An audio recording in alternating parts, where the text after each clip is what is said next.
خطبہ حج میں کہا گیا ہے کہ دنیا پر مشکلات اللہ تعالیٰ کی طرف سے امتحان ہے اور مسلمان ہر طرح کی خرافات سے دور رہیں۔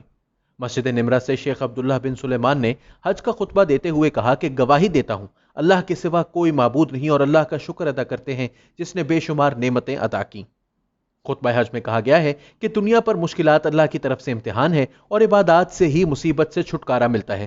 خطبہ حج میں کہا گیا کہ قربانی اور عبادات خالصتاً اللہ کے لیے ہی ہیں، سیدھے راستے پر چلنے والے کے لیے ہی نجات ہے، تقوی سے انسان برائیوں سے بچتا ہے اور اہل تقوی کی صفات میں اولین صبر ہے۔ حضور صلی اللہ علیہ وآلہ وسلم نے اپنی زندگی خیر کے لیے وقف کی، صبر پر کاربند رہنے والوں کے لیے خیر کی بشارت ہے۔ خطبہ حج میں فرائض اور عبادات پر زور دیتے ہوئے کہا گیا کہ دنیا پر مشکلات اللہ کی طرف سے امتحان ہے اور عبادات سے ہی مصیبت سے چھٹکارا ملتا ہے۔ اللہ ہر چیز کا خالق ہے، اس کے سوا کوئی معبود نہیں۔ مسلمان ہر طرح کی بدعت اور خرافات سے دور رہیں، اللہ کے حکم سے ہی مصیبتیں آتی اور دور ہوتی ہیں۔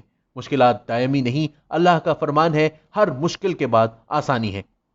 خطبہ حج میں کہا گیا ہے کہ دنیاوی زندگی کبھی مصائب اور مشکلات سے خالی نہیں ہوتی۔ مصیبتیں اور مشکلات انسان کو اللہ کے ہونے کا یقین دلاتی ہیں۔ اللہ انسان کے لیے مشکل نہیں، آسانی چاہتا ہے۔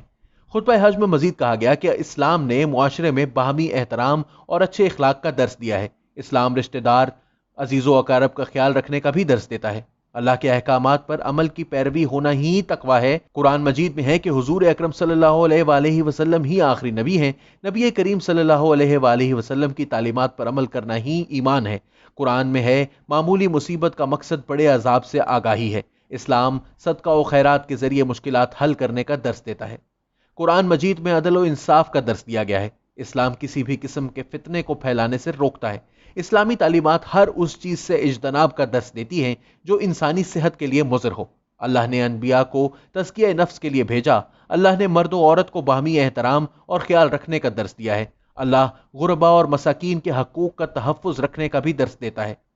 شیخ عبداللہ بن سلیمان نے کہا کہ نبی کریم صلی اللہ علیہ وآلہ وسلم نے فرمایا کہ اگر کسی جگہ وبائی مرض پھیلے تو وہاں نہ جاؤ، جس جگہ وبائی مرض ہو وہاں کے لوگ کسی اور جگہ نہ جائیں۔